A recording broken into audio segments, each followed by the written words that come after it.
We start with 3 questions sent via email from Yogesh.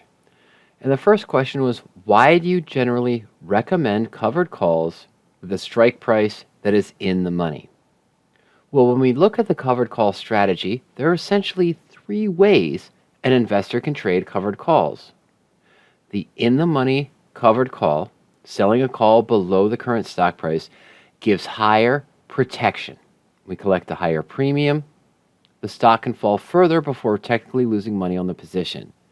This does give a lower return, but we have a higher probability of earning that return and making that lower profit on a consistent basis.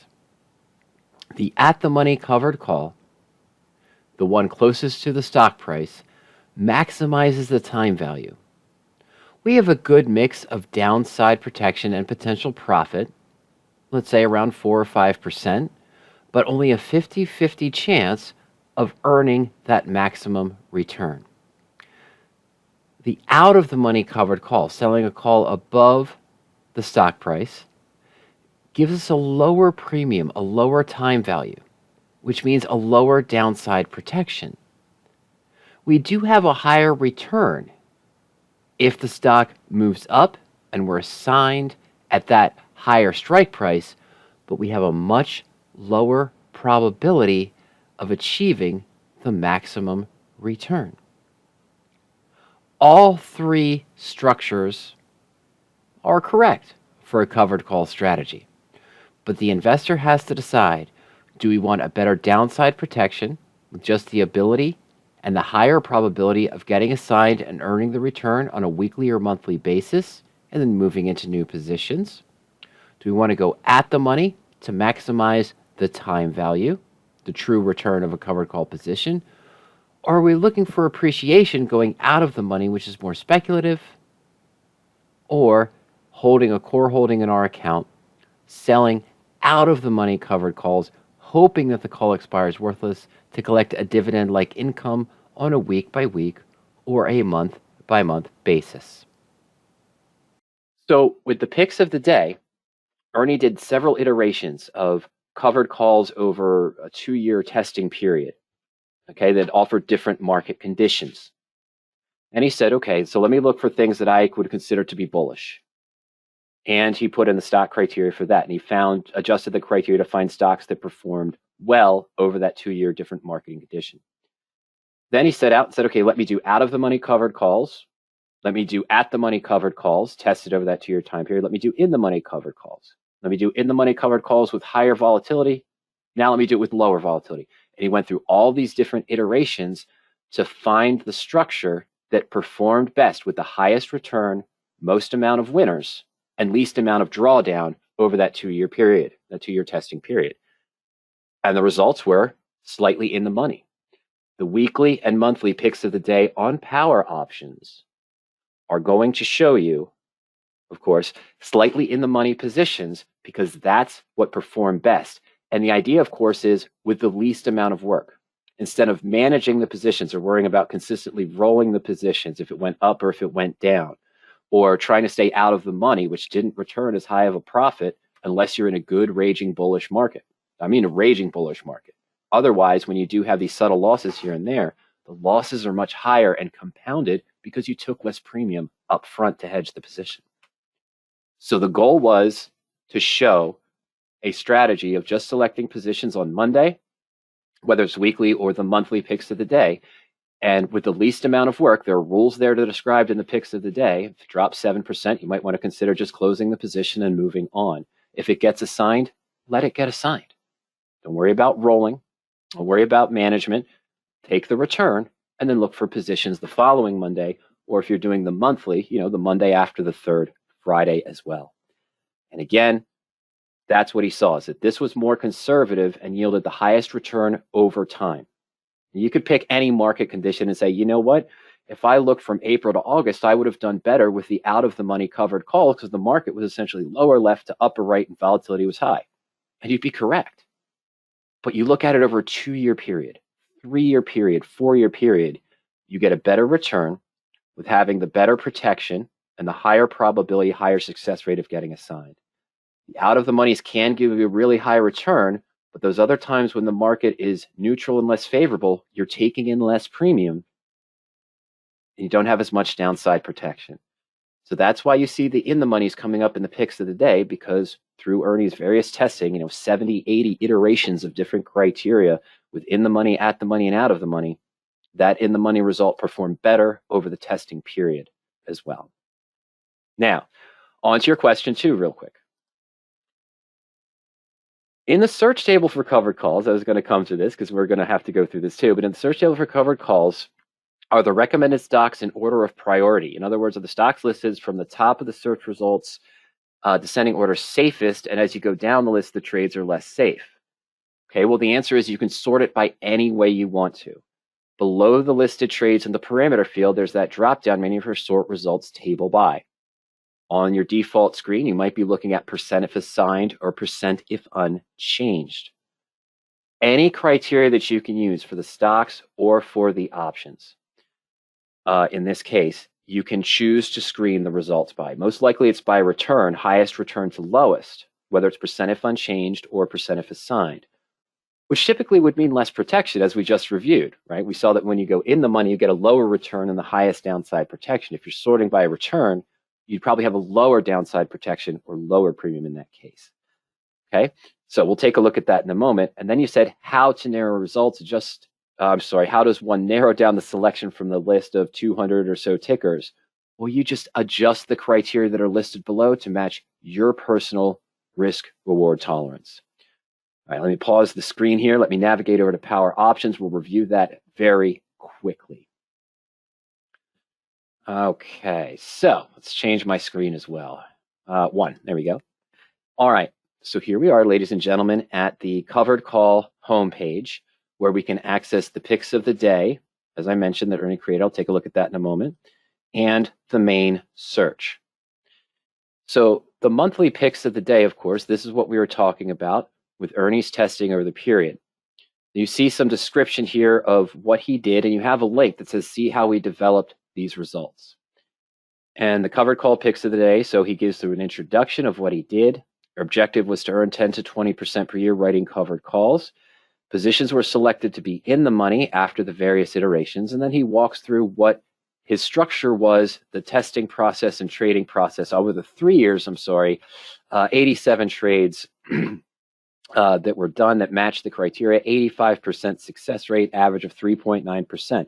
This performed better than out of the money covered calls with the same underlying stock criteria for that 3-year period, believe it or not.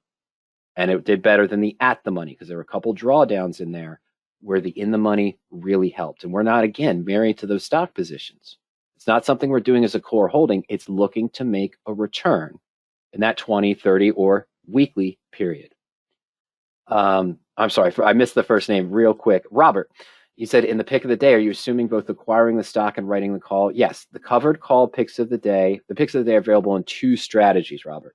Two strategies, covered calls and naked puts. And you have weekly picks of the day, the ones that Ernie found maximize return using weekly options, and the monthly picks of the day for those that maybe want to go a little bit further out of the money on a naked put and generate a higher premium than trying to go week by week by week with the smaller premium. But the covered call, yes, is buying the stock, Robert, and selling the call against it. Now, to your question about the search, here I am at a default screen. Oh, this is weekly picks of the day. I'll leave that for now. And you see there's 256 results. I scroll down below the listed trades, and here's my sort. The percent if unchanged return, in this case, is showing us pretty much the highest time value that's available for the positions. And because these are in the money, the percent if unchanged is equal to the percent if assigned. Is it necessarily the safest? No. If I wanted the safest by drawdown, I would sort by the percentage downside protection of highest to lowest. If your question was related to are they safest because you want to look for higher cap stocks, you think higher cap stocks are safer or stocks with lower volatility, you could easily choose to sort by any of the criteria that are available for the options or for the stocks. You want to sort by earnings per share growth, just even stock symbol, but wouldn't do that. That wouldn't tell you too much at all. volatility, market cap, time value of the option. You choose the sort based on your needs. So we have 256 results. This is looking for weekly covered call positions. We see a lot of positions here with a 7, 8, one was even here at 9% downside protection. And we see all these ones with a 2, 2.5%, 3% return. So I scroll down and I see that Ernie's looking for a minimum percent of fund change of 0.7, and there's no filter for downside protection. Yeah, we're avoiding stocks that have an earnings date between now and expiration. We're using technicals for MACD and stocks being above the 20-day moving average, an average stock volume, and a stock price also. So what are the ways that you might adjust this? Well, I don't know your portfolio size, Yogesh. I don't need to. But if your portfolio dictates that you're only trading stocks between $10 and $90, okay, that's one. Because it's capital intensive, because we have to buy the stocks. So I'll just make that change and hit submit. This took us down to 198. Not that much. Not that much at all. Again, we saw positions that were in that 2% range. The minimum is 0.7. Well, if I'm comfortable with 0.7 minimum return, wouldn't I be comfortable with maybe a 1.5 minimum percent return? And what if I wanted at least a 7% downside protection? 7% true premium against the stock price, which means the stock can fall 7% before I'm losing money on the position. So let's just add those two in, make those subtle changes, increase the return, add in a downside protection, put in your desired stock price. 25. Done. That is a nice, manageable list to go through, research, and analyze to see which one best suits your needs. Change the criteria. The defaults are there for you to use as a stepping stone to create your own personal search. As we saw earlier, that discussion of why in the money, at the money, and out of the money, of course, conservative versus moderate to what we might consider speculative. You change the criteria based on your needs. And you can start with any of the default screens. Ignore all the saved ones on the webinar account. But there's the at the money default screen, in the money, out of the money. Simulated CDs, looking a year out in time. So you could just open the stock, sell the covered call, maybe see a 10 or 15% downside protection, and a 10 or 15% return if assigned, and then ignore it for 7 months. Not exactly the approach I use, but it's available there, and some investors use it as well. But tweak the settings that you want with the default search that's closest to what you think your goals are, and then simply change what you want for the underlying stock. I wanted to only look for stocks with positive earnings growth. We could put that in as well. I mentioned changing the market cap or just looking for dividend stocks. Maybe I'm trading out of the money covered calls and I want to do it with dividend paying stocks. Change the criteria as needed, then change the sort as you feel matches your goals of how you want them sorted. Once you have the results that you want, just click the save button, and now you've saved your own personal search. And anytime you come back into the search, you can pull up your search or toggle back to our other defaults as well. And that's the same approach for all of the strategies. We have default criteria that we would use as a starting point to enter any new position in the 23 strategies we support, but you have the power to tweak all of those criteria to meet your needs, change the sort to match how you want it to be ordered as well. All right, now let's go back here real quick to our final emailed question, I should say. Let's see here. There it is. Okay. Now,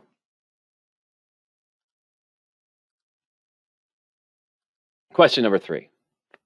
This one is going to go pretty quick, actually, even though it's highly involved.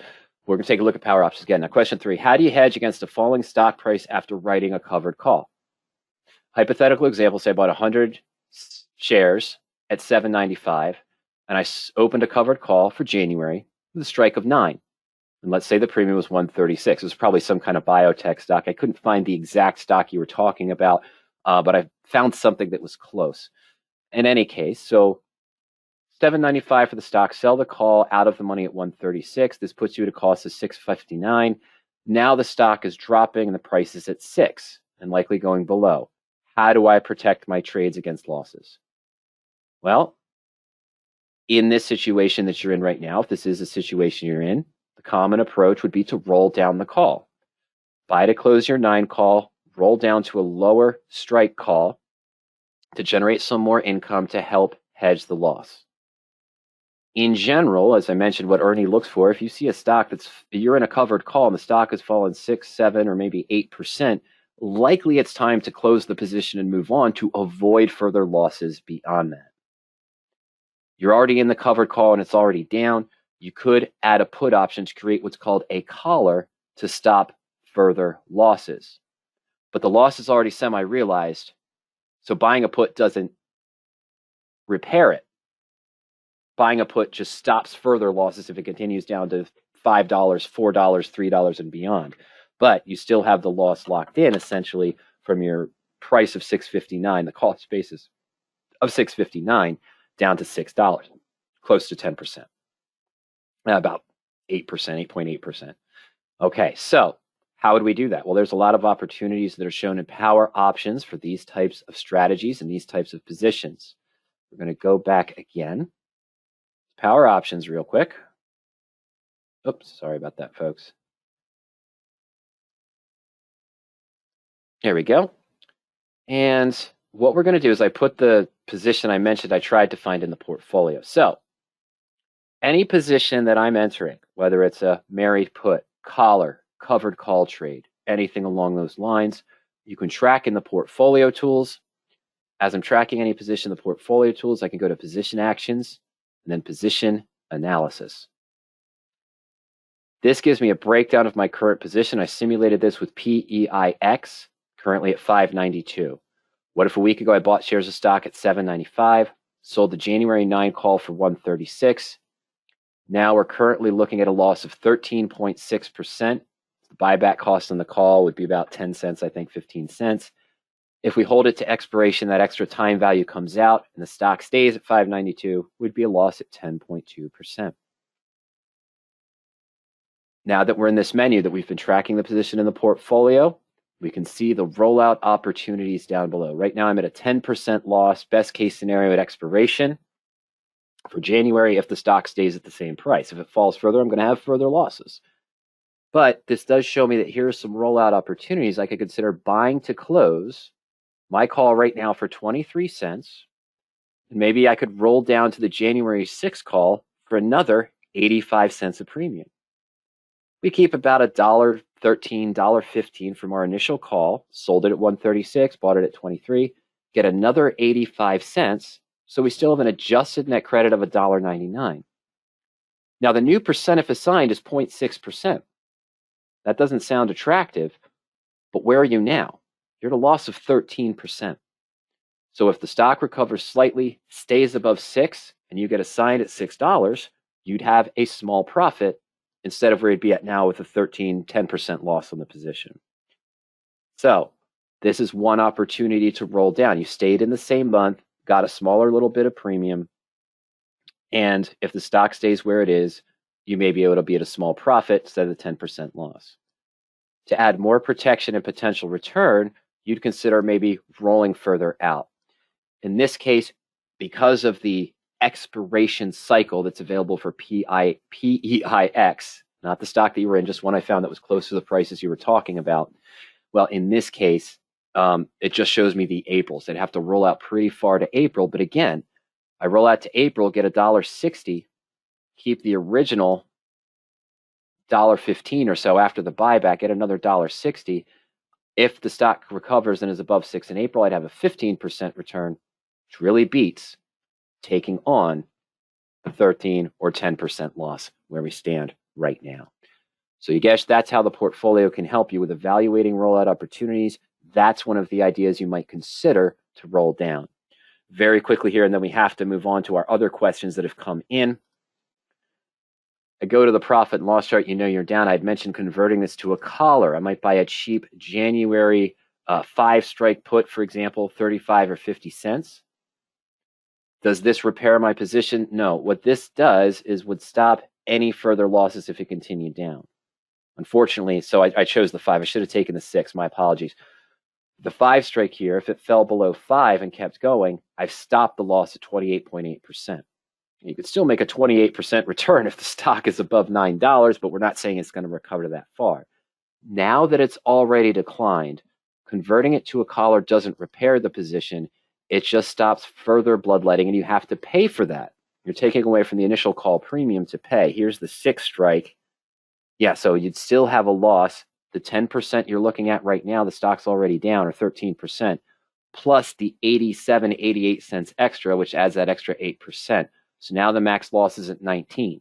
But you can't lose more than that if it went down to 5, 4, or 3. You've capped the gains, just like the upside is capped in the covered call approach. Okay. All right. Sam says you're not losing in PEIX as of today. I know. I didn't have the time to look consistently through a stock.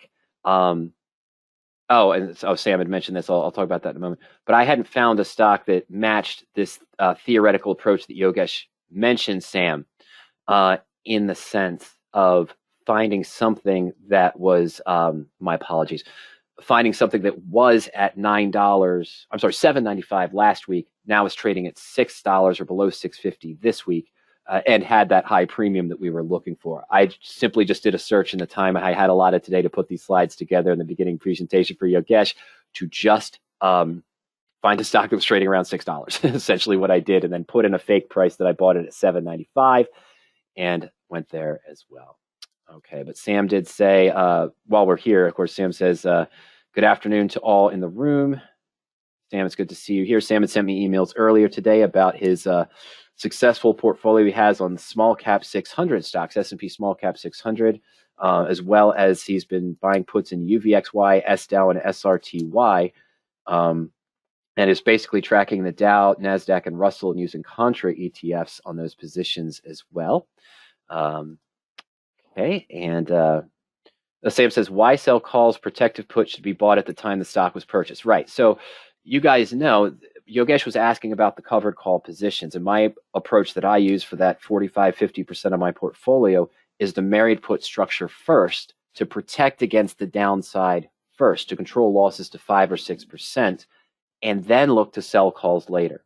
But Yogesh is looking at the covered call strategy, and in the covered calls, the married put approach and the radioactive trades would greatly help protect against these types of losses in that case, while still being able to generate income.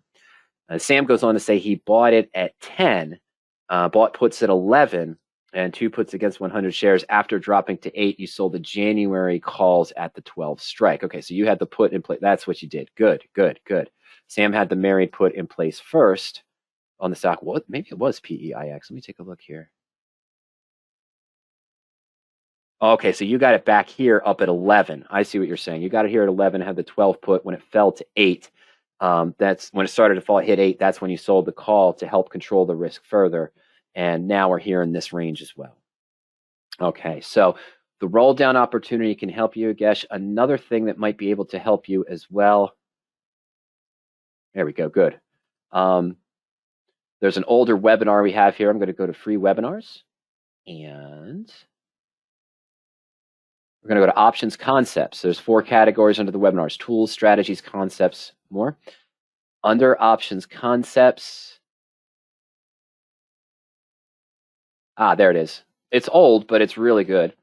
And it's 95% the same content I would present today. But in any case, this webinar here on manage your broken position, you guess, it talks about alternative methods for managing a stock position that has fallen in price, a covered call position that has moved against you, or managing a naked put or sold put position that's now in the money. The stock has been put to you as well. We have a stock repair tool that might be able to help you to get back to break even faster than simply rolling down the covered calls. And that webinar will explain how to use that and the details involved with that position as well. Whew. All right, so that was for Yogesh. We got through all of that as well. Fantastic, fantastic. Okay, let's see here, Doug. I'm trying to set up a search like you did a minute ago.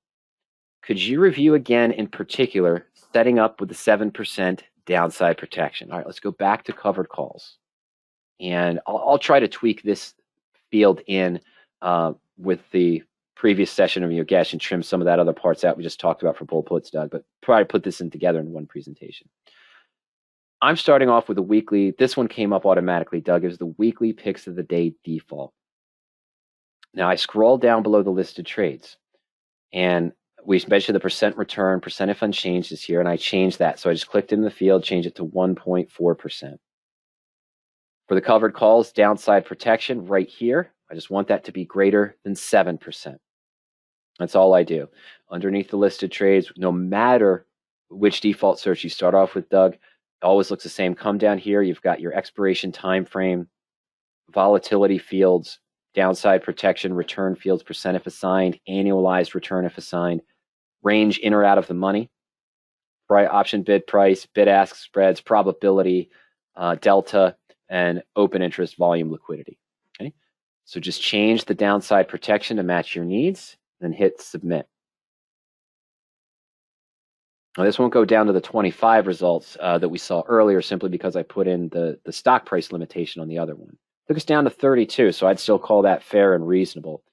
These are the weekly covered calls that match the basic criteria Ernie used, that have at least a 1.4% return if unchanged and at least a 7% downside protection. Just change that filter, Doug. And then, of course, as I mentioned, once you've got the results that you want with any other tweaking you need to do, just click the save button. And now you can save this search with any name you want it. Let's just call it 7% downside. 1.5,